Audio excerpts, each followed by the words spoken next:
Баршаңызға қайырлы күн. Бүгін біз осындай восточный пирог дайындаймыз.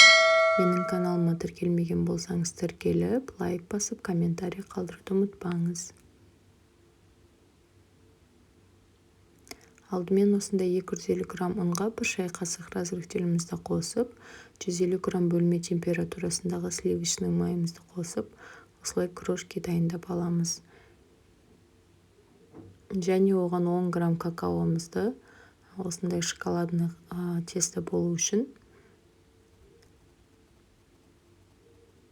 50 грамм қант,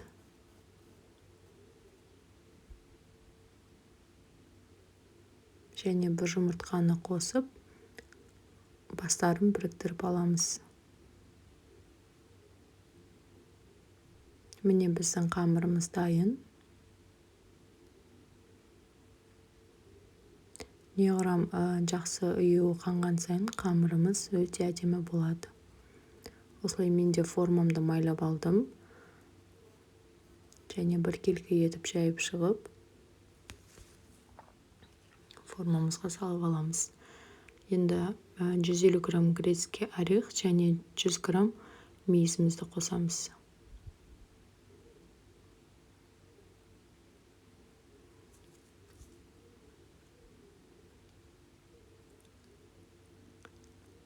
Бір банка сгущенкаға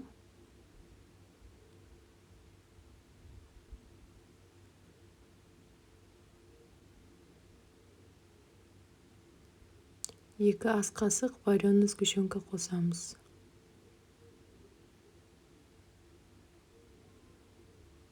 Жақсылап араластырып,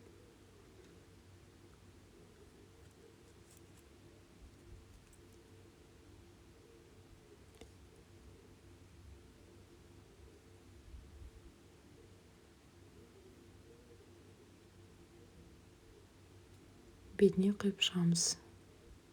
Біркелкі етіп.